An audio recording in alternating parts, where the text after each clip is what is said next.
RBI के द्वारा digital landing को लेकर कुछ रिफॉर्म्स, कुछ नियम कानून जो हैं फिलहाल निर्देशित किए गए थे और हाल ही में पब्लिक सेक्टर बैंक यानी कि जो पीएसबीज होते हैं उनके द्वारा एज 4.0 के तहत पब्लिक सेक्टर बैंक्स ने डिजिटल लेंडिंग को बढ़ावा देने की बात कही है।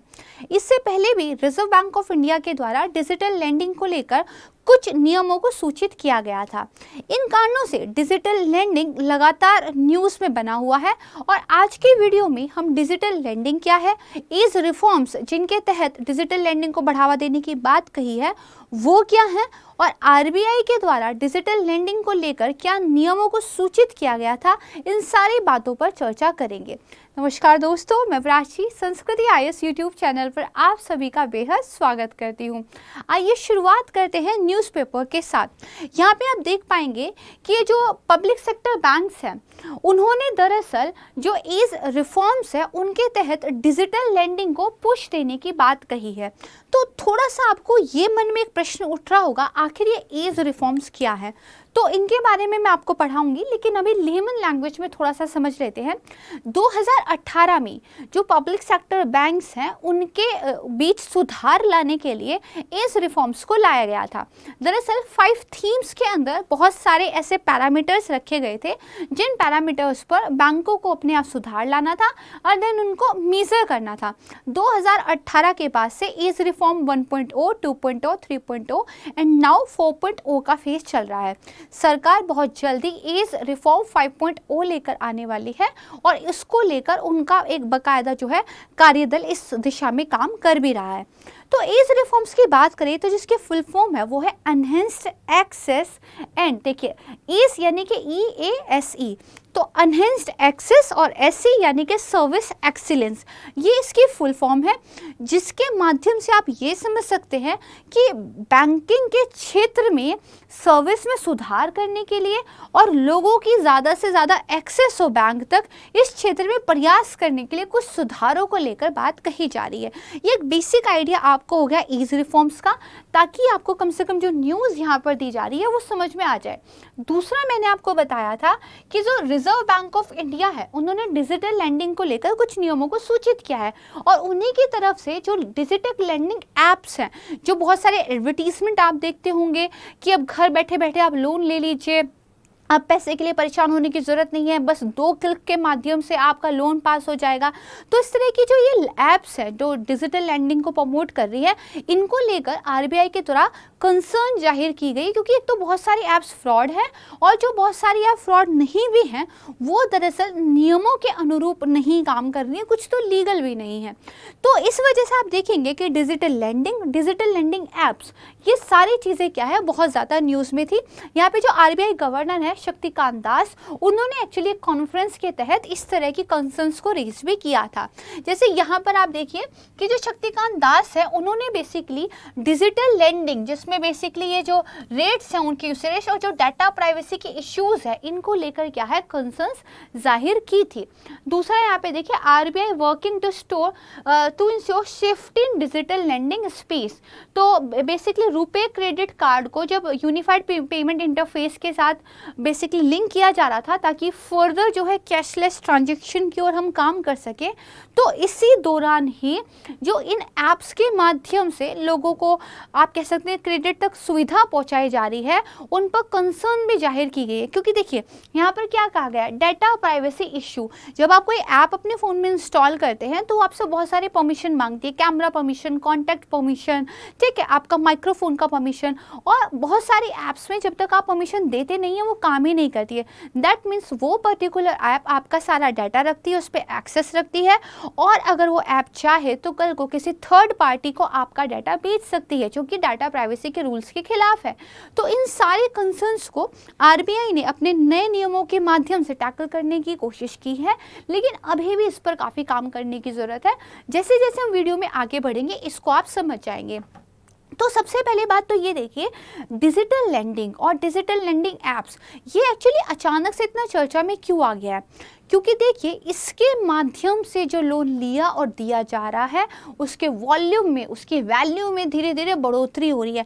पहले अगर एक आदमी जो है डिजिटल लेंडिंग ऐप का इस्तेमाल करके पैसा ले रहा था, तो आज वैसे 100 आदमी लगभग हो गए। Just lemon example. तो अगर ये ज़्यादा एरिया बढ़ रहा है तो हमें इस पर ध्यान देने की ज़रूरत है। जैसे यहाँ पर आप देखिए, हाल ही में पीएसयू बैंकों ने ये सुधार एजेंडे के हिस्से के रूप में डिजिटल ऋण को बढ़ावा देने की बात की है। और बैंकों ने मार्च 2022 को जो वित्त वर्ष समाप्त हुआ था उसमें देखिए 83,000 करोड़ रुपए के डिजिटल ऋण को मंजूरी दी थी, यानी कि बैंकों के द्वारा भी काफ़ी मात्रा में जो डिजिटल क्रेडिट है उसको बेसिकली मंजूरी दी गई थी। यहाँ पर देखिए, अगर हम टोटल नंबर ऑफ लोन्स की बात करें परसेंटेज में जो डिस्पर्स किया गया था डिजिटल लैंडिंग ऐप के माध्यम से, तो देखिए अलग अलग बैंकों की अपनी अपनी ऐप्स भी होती हैं। उन ऐप्स के जरिए भी आप जो है लोन ले सकते हैं। जैसे आईसीआईसी वालों की अपनी ऐप है, एसबीआई वालों की अपनी ऐप है, तो उसके माध्यम से कितना लोन दिया गया। तो 2017 की बात करें तो जो शेड्यूल्ड कमर्शियल बैंक थे, यानी कि अनुसूचित वाणिज्यिक जो बैंक थे, उन्होंने 1.43% जो लोन दिए थे वो दरअसल डिजिटल लैंडिंग ऐप्स के माध्यम से दिए थे। और जो नॉन बैंकिंग फाइनेंस कंपनी थी वो केवल 0.68% थी, यानी कि यहाँ पे शेड्यूल्ड कमर्शियल बैंकों का रोल ज़्यादा था, एनबीएफसी का कम था। बट अभी अगर 31 दिसंबर 2020 की हम बात करें तो शेड्यूल्ड कमर्शियल बैंक का 6.04 हुआ है सिर्फ, और एनबीएफसी का 53.05% था। ये तो एक पर्टिकुलर डेट की बात है। अगर 2020 के आंकड़े पे ध्यान दें तो शेड्यूल्ड कमर्शियल बैंकों का परसेंटेज 1.43 से केवल 5.56 आया है, जबकि नॉन बैंकिंग फाइनेंस कंपनीज जो है उन्होंने इन ऐप्स के माध्यम से जो डिजिटल उधार लोगों को दिया है वो लगभग कितना परसेंटेज था, 60% से ऊपर था। यानी कि इस एरिया को रेगुलेट करने की आवश्यकता तो है ही। जो शेड्यूल्ड कमर्शियल बैंक है उनको एक्चुअली स्कोर बढ़ाने की जरूरत भी है। इसीलिए इस रिफॉर्म एजेंडा के तहत डिजिटल लेंडिंग को पुश देने की बात जो है पब्लिक सेक्टर बैंक की तरफ से की जा रही थी। ठीक है, तो यहाँ पर देखिए जो एजेंडा बेसिकली इस 4.0 है वो क्या कहता है कि जो राज्य के स्वामित्व वाले बैंक है, एक तो वो डिजिटल उधार को लेकर काम करें, जो गैर बैंकिंग फर्म है, जो नॉन बैंकिंग फर्म्स हैं उनके साथ मिलकर को लेंडिंग करें, मतलब उधारी दें। बैंक जो है एनबीएफसीज के साथ मिलकर उधारी दे। ठीक है, इसके अलावा एग्रीकल्चर के वित्त पोषण की बात की गई थी। 24/7 बैंकिंग कैसे उपलब्ध कराया जा सकता है, टेक्नोलॉजी को लेके कैसे काम किया जा सकता है, इन सारी चीज़ों पर बेसिकली फोकस करता है। तो इस 4.0 जो रिफॉर्म्स हैं वो इन चीज़ों पर काम करते हैं। अब देखिए थोड़ा सा यहाँ पे देख लेते हैं, अगर टीनर वाइज डिस्ट्रीब्यूशन हम लोन की बात करें तो कितना टोटल अमाउंट डिसबर्स हुआ, यानी कि कितने टाइम के लिए लोन दिया गया, 1 साल के लिए, 7 दिन के लिए, 1 दिन के लिए या फिर 10 साल के लिए। तो यहाँ पर आप देखिए रिजर्व बैंक ऑफ इंडिया का एक्चुअली ये बेसिकली डाटा है। बैंक्स की अगर हम बात करें तो बैंक ने 1 साल से ज़्यादा के लिए जो लोन दिया वो 87.3% था। ठीक है, जबकि उन्होंने 30 दिनों के लिए जो लोन दिया वो सिर्फ 0.7% था। यानी कि बैंक जो है लंबे टाइम के लोन ज़्यादा दे रहे हैं और शॉर्ट टर्म के लोन कम दे रहे हैं।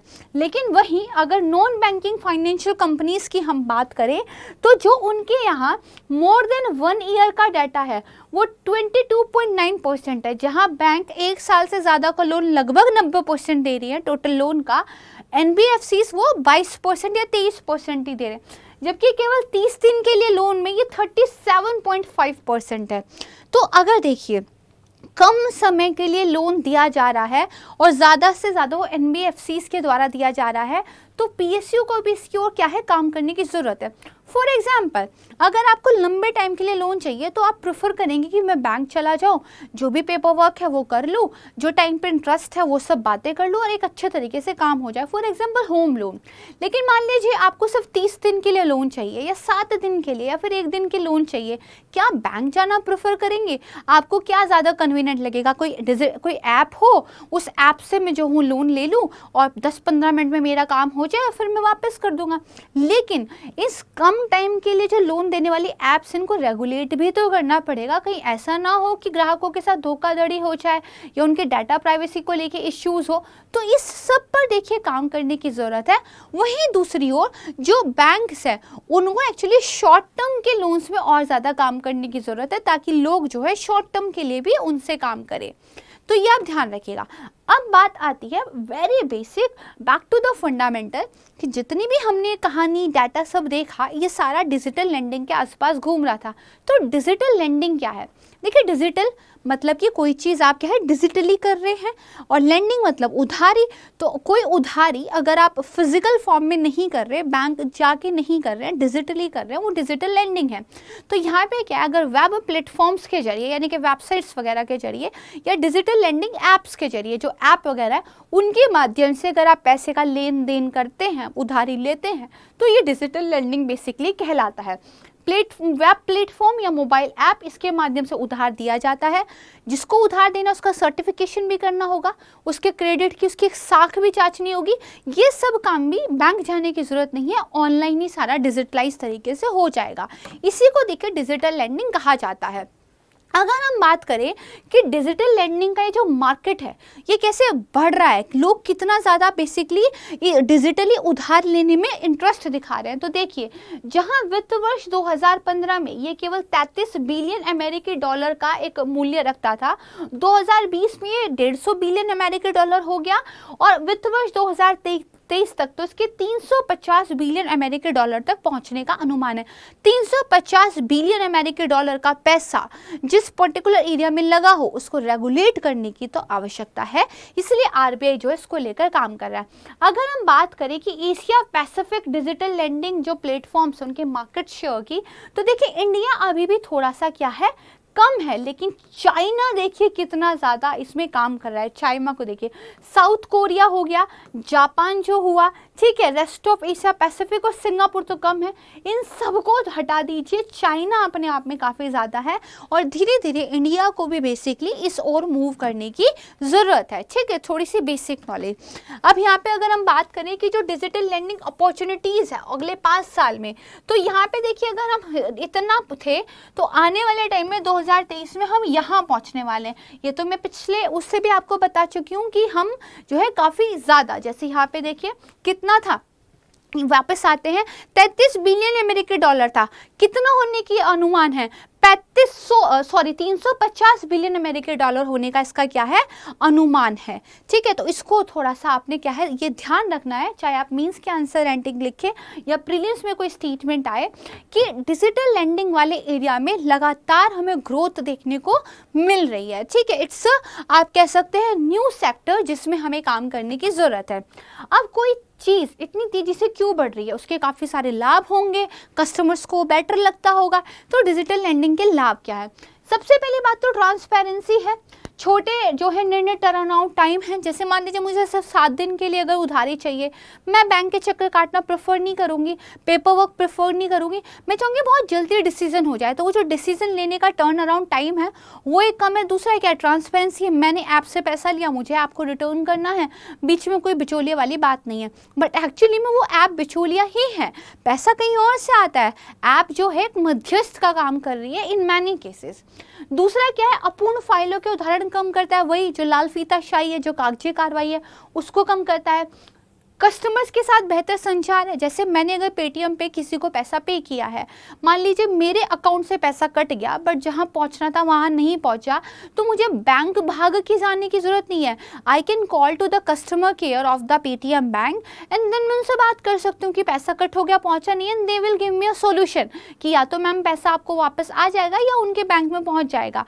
तो एक बेटर कम्युनिकेशन हो गया है, आउटरीच अच्छी हो गई है। ठीक है, दूसरा क्या है कि धीरे धीरे जो इससे जुड़े हुए बाकी चीज़ हैं उनको भी डिजिटाइज करने में मदद मिलेगी। और आज जब हम डिजिटल इंडिया जैसे मिशन को लेकर चल रहे हैं और हम चाहते हैं कि चीज़ों को डिजिटली बढ़ावा मिले, तो क्यों ना उधारी को भी जो है डिजिटल प्लेटफॉर्म पे लेके आया जाए। लेकिन सब कुछ अच्छा नहीं है, इसमें काफ़ी सारे जोखिम और चुनौतियाँ भी है। सबसे पहली बात तो ये है, अगर आप डिजिटल लेंडिंग को ज़्यादा प्रमोट करोगे तो वो लोग जिनके पास बेसिकली इस तरह के खाते ही नहीं है वो कैसे काम करेंगे। तो देखिए 190 मिलियन से अधिक वयस्क ऐसे हैं जिनके पास किसी भी प्रकार का बैंक खाता ही नहीं है। तो सबसे पहले तो बैंक अकाउंट्स जो है लोगों के करवाने ज़रूरी हैं, जनधन खाता योजना के बावजूद ये डाटा है। दूसरा क्या है, डिजिटल ऋणों के लिए एक नियामक ढांचे का अभाव है, कौन इनको रेगुलेट करेगा, इस चीज़ को लेकर स्पष्टता नहीं है। फिर दोषपूर्ण तरीके से जो ऋण देने वाले प्लेटफॉर्म्स हैं उनके खिलाफ सुरक्षा तंत्र का अभाव है, जो एप्स ठीक नहीं है, ठीक है, जो कस्टमर्स को बरगलाने का काम कर रही हैं, उनका कैसे सिक्योरिटी चेक हो, ये अभी नहीं है। इसके अलावा जो LSP होते हैं, लैंडिंग सर्विस प्रोवाइडर होते हैं, और जो डिजिटल लैंडिंग एप्स हैं, ये जो मोबाइल एप्स हैं, इनके लिए निगरानी तंत्र का अभाव है। कुछ अन्य मुद्दे भी हैं, जैसे कस्टमर के डाटा की गोपनीयता से संबंधित मामला है। फिर उधारकर्ता जितना चुका नहीं सकता उससे ज़्यादा उधार लेने के लिए उसको प्रमोट करना, कस्टमर्स के अंदर इस तरह के बिहेवियर को प्रमोट करना कि पैसा आप चुका पाओ या ना चुका पाओ, लेकिन ज़्यादा उधारी लो, ज़्यादा खर्चा करो। तो ये क्या है, एक आप कह सकते हैं किसी भी सोसाइटी के लिए, किसी भी इकोनॉमी के लिए ठीक नहीं है। तो ये भी मुद्दे हैं, जैसे बाय नाउ पे लेटर, आप खरीदिए आज, पैसे आप बाद में दे दीजिए। कई बार इस तरह की सुविधाओं के चलते जहां फ़ायदा होता है वहीं नुकसान ज़्यादा होता है। लोग वो चीज़ें भी परचेस कर लेते हैं जिसकी उनको ज़रूरत नहीं थी, जिसके बिना उनका अच्छा काम चल रहा था, लेकिन बाद में चुकाना तो है पैसा, और फिर वो एक जो है ऋण के जाल में थोड़ा सा फंसते चले जाते हैं, जो किसी भी अर्थव्यवस्था के लिए, किसी भी सोसाइटी के लिए अच्छा नहीं होता है। तो इसीलिए RBI ने फिर एक डिसाइड किया कि हम क्या है कुछ नियमों को लेकर आएंगे। तो पहले तो वो कुछ नियम लेके आए थे जो हमने प्रीलिम्स डायरी के तहत भी पढ़े थे, लेकिन अभी आप देखेंगे तो ये न्यूज़ है कि RBI ने कुछ नए रूल्स और लिए हैं जो 1 अक्टूबर से बेसिकली लागू हो जाएंगे, जिसमें जो आपका क्रेडिट कार्ड और डेबिट कार्ड है उसका क्या है टोकनाइजेशन करना है। इस वाली बात पे हम बाद में आएंगे, क्योंकि ये रिफॉर्म्स तो अभी आए हैं, जो RBI नियम पहले ले आया था उन पर पहले बात कर लेते हैं। जैसे RBI ने ये कहा कि डिजिटल लोन के बीच जो बिचौलिए हैं उनको ख़त्म करना और कस्टमर्स को प्रोटेक्ट करना, इसके लिए हमने ये नियम बनाए हैं। RBI ने ये कहा है कि कुछ संस्थाएं क्योंकि अवैध गतिविधियों में लगी हुई हैं, तो हम बेसिकली क्या है डिजिटल ऋण के लिए दिशा निर्देशों को जारी कर रहे हैं। RBI ने 3 तरह की कैटेगरीज इसमें बनाई है। एक तो कुछ वो संस्थाएं हैं जो RBI के द्वारा रेगुलेटेड है, तो वो तो पैसा दे ही सकती है। फिर कुछ संस्थाएं ऐसी हैं जो किसी नियामक या किसी विधायी ढांचे के अंतर्गत रेगुलेटेड है, बट RBI की तरह वो भी पैसा दे सकती है। एक तीसरे तरह की संस्था है जो इन दोनों टाइप्स में नहीं आती, उनको लेकर ये दिशा निर्देश नहीं है, बट वो RBI से प्रेरणा लेकर इस तरह के दिशा निर्देश लागू कर सकते हैं। यहाँ पर देखिए, एक तो RBI ने ये कहा है ऋण वितरण और चुकौती के लिए, यानी कि पैसा जो आपने उधार लिया है और जो वापस करना है, ये कस्टमर और लोन देने वाले के बीच का मामला होना चाहिए, किसी थर्ड पार्टी के थ्रू ऐसा नहीं होना चाहिए। कस्टमर का बैंक अकाउंट हो, बैंक वाले का सीधा प्लेटफॉर्म हो, और इसमें क्या हो, इसमें बेसिकली बीच में उधार सेवा प्रदाता या फिर कोई 3 पार्टी का थ्रू पूल खाता ना हो, सीधे सीधे आप क्या है जो 2 लोग हैं उनके बीच में हो। अच्छा, विनियमित संस्थाएं कोई भी बैंक या गैर बैंकिंग वित्तीय कंपनी है वो हो सकती है। फिर भुगतान के संबंध में बात हुई है कि अगर कोई भी शुल्क है, किसी भी तरह की ड्यूटी अगर देनी है, तो वो बेसिकली या तो बैंक के द्वारा या फिर जो गैर बैंकिंग वित्तीय कंपनी है उनके द्वारा किया जाएगा, ना कि जो उधार करता है उसके द्वारा। फिर ऋण प्रकटीकरण के बारे में नियम जारी किए हैं कि जो उधार लेने वाले हैं उनको जो वार्षिक प्रतिशत दर है उसके रूप में डिजिटल ऋणों पर कितनी लागत आएगी उसका खुलासा करना पड़ेगा। भाई किस दर से आप इंटरेस्ट लेने वाले हैं, कोई हिडन चार्जेस तो नहीं है, दर में कोई चीज़ तो नहीं होगा, हर चीज़ के बारे में क्या है ट्रांसपेरेंसी बरतने की ज़रूरत है। फिर देखिए, क्रेडिट और ऋण सीमा में वृद्धि के संबंध में जब तक आपको उधारकर्ता की स्पष्ट सहमति नहीं मिल जाती है, आप उसकी क्या है क्रेडिट लिमिट में वृद्धि नहीं करेंगे। ऐसा नहीं होगा कि अभी आपकी 100 थी तो कल को 200 हो जाएगी। आपको क्या है पहले उधारकर्ता की क्या है स्पष्ट परमिशन लेनी पड़ेगी। फिर देखिए, डिजिटल ऋण से बाहर निकलने के संबंध में अगर कोई इससे बाहर निकलना चाहता है तो एक कूलिंग ऑफ लुकअप पीरियड भी रहेगा, एक ऐसा टाइम ड्यूरेशन रहेगा जहाँ पे आप प्राइमरी अमाउंट चुका दीजिए, जो भी आपकी इंटरेस्ट की कैलकुलेशन बनती है वो चुका दीजिए और उससे आप बाहर निकल आइए। और इसके लिए कोई भी एक्स्ट्रा शुल्क जो है बैंक या NBFCs नहीं ले सकते हैं। फिर डेटा गोपनीयता को लेके RBI ने कुछ कहा है कि जो भी डेटा आप इकट्ठा कर रहे हैं, एक तो वो वही डेटा हो जो बहुत ज़्यादा आवश्यक है, नाम, मोबाइल नंबर, एड्रेस, वो डेटा आप ना लें जो आपके लिए आवश्यक ही नहीं है। जैसे फोटो गैलरी का कई बार एक्सेस ऐप्स जो है मांगते हैं, भाई आप मेरे फ़ोन के फोटोज़ का क्या करोगे, why you need the access, right. तो यहाँ पे ये कहा गया कि आवश्यकता आधारित डाटा आपके पास होना चाहिए, और वो भी क्या है कस्टमर की सहमति से हो, और इसका ऑडिट भी किया जा सकता है। कल को जांचा जा सकता है कि आपने जो जो डाटा इकट्ठा किया है वो किस तरीके का है। फिर एक शिकायत निवारण अधिकारी होना चाहिए। आरबीआई ने ये कहा है कि जो लेंडिंग सर्विस प्रोवाइडर्स हैं, जो डिजिटल ऋण संबंधी ऐप्स हैं, वो शिकायतों के निपटाने के लिए एक उपयुक्त नोडल अधिकारी को रखेंगे, ठीक है। और ये अधिकारी जो संबंधित डिजिटल लेंडिंग ऐप्स होंगे उनके खिलाफ शिकायत से भी निपटेगा। इसके अलावा आरबीआई ने ये भी कहा है कि जो उधारकर्ता है वो आरबीआई की जो एकीकृत लोकपाल योजना है उसमें भी शिकायत करने की अनुमति रखता है 30 दिनों के भीतर। यदि उसकी शिकायत का समाधान नहीं होता तो फिर वो यहाँ पर जा सकता है। फिर देखिए, ऋण की रिपोर्टिंग करनी ज़रूरी होगी। तो जो डिजिटल लेंडिंग ऐप्स है या डिजिटल लेंडिंग सर्विस प्रोवाइडर्स है, उनको हर प्रकार के ऋण की सूचना, चाहे किसी भी प्रकार का उधार दिया गया हो, उसका नेचर कुछ भी, उसकी अवधि कुछ हो, उसकी सूचना क्रेडिट सूचना कंपनियों को, क्रेडिट इंफॉर्मेशन कंपनीज को देना लाजमी होगा। आप जो भी पैसा ले दे रहे हैं उसके बारे में बताना होगा। भले ही लोन बाय नाउ पे लेटर वाले मॉडल के आधार पर दिया गया हो, स्टिल आपको क्या है, इन्फॉर्म करना पड़ेगा। तो ये आरबीआई ने कुछ नियम बनाए, बट अभी भी काफ़ी कुछ करने की ज़रूरत है। तो जैसे क्या किया जाना चाहिए, एक तो क्या है, आपको कंज्यूमर सेंट्रिक अप्रोच बनाने की ज़रूरत है, ग्राहक केंद्रित दृष्टिकोण अपनाने की जो है ज़रूरत है। दूसरा, ग्राहकों को भी अपनी साइड से आवश्यक सावधानी बरतनी चाहिए, जो एक कच्चा लालच जिसको बोलते हैं गांव की लैंग्वेज में, कि अगर बहुत ल्यूक्रेटिव से आपको ऑफर मिल रहे हैं तो उसमें ना फंसे, प्रॉपर जांच पड़ताल जो है चीज़ों की कर लें। और डिजिटल लेंडिंग को रेगुलेट करने के लिए उचित नियमों की आवश्यकता है, एक प्रभावी रेगुलेटरी सिस्टम लाने की ज़रूरत है, उस सब की ओर भी सरकार को काम करना चाहिए, ठीक है। अब मैंने वीडियो के स्टार्टिंग में आपको बताया था ईज रिफॉर्म्स के तहत डिजिटल लेंडिंग को बढ़ावा देने की बैंक बात कर रहे हैं। तो ये ईज रिफॉर्म्स क्या है, हमने एक लैंग्वेज में समझा था मोटे तौर पर, हम उसको थोड़ा सा डिटेल में देखते हैं। जैसा मैंने बताया 2018 में इसको लॉन्च किया गया था। जो भारतीय बैंक संघ है, इंडियन बैंक एसोसिएशन, उनके द्वारा इनको संचालित किया जाता है। इसका उद्देश्य क्या है, बैंकों का प्रॉफिट बढ़े, उनकी जो परिसंपत्ति है उसकी गुणवत्ता अच्छी हो, कस्टमर्स को सर्विस अच्छी मिले, बैंकों की डिजिटल जो कैपेबिलिटीज़ हैं वो आगे बढ़े, और जो सार्वजनिक क्षेत्र के बैंक हैं वो अपने परंपरागत जो बेसिकली सिलोज में रहते थे वहाँ से निकले और जो नए युग के सुधार हैं उनको अपनाएं। बैंकों के अंदर ऑटोमेशन, ठीक है, डाटा वगैरह को लेकर नई नई चीज़ें, टेक्नोलॉजी, इन सब चीज़ों को लेकर क्या हो, काम हो। तो इस कार्यक्रम क्या है, हर साल सार्वजनिक क्षेत्र के बैंकों के लिए एक सामान्य सुधार एजेंडा निर्धारित करता है। कुछ कॉमन प्रिंसिपल्स निकाल लेते हैं, कुछ कॉमन पैरामीटर्स निकाल लेते हैं जिन पे बैंकों को अपने यहाँ सुधार करना होता है। हर साल ये एक आता है। 2018 से 2022 में ईज 4.0 पर हम पहुँचे, 5 पर जो है गवर्नमेंट काम कर रही है। जैसे यहाँ पे देखिए enhanced access and service excellence 4.0, इसका 4th एडिशन जो है अनवील किया गया था। यहाँ पे क्या करना है, टेक्नोलॉजी अनेबल्ड, सिंप्लीफाइड और कोलैबोरेटिव बैंकिंग को जो है हमने लेकर आना है, राइट। इसको थोड़ा सा ध्यान रखिएगा। ये जो है डाटा के एनालिटिक्स पर, ऑटोमेशन पर, डिजिटलाइजेशन पर क्या है, बल देता है।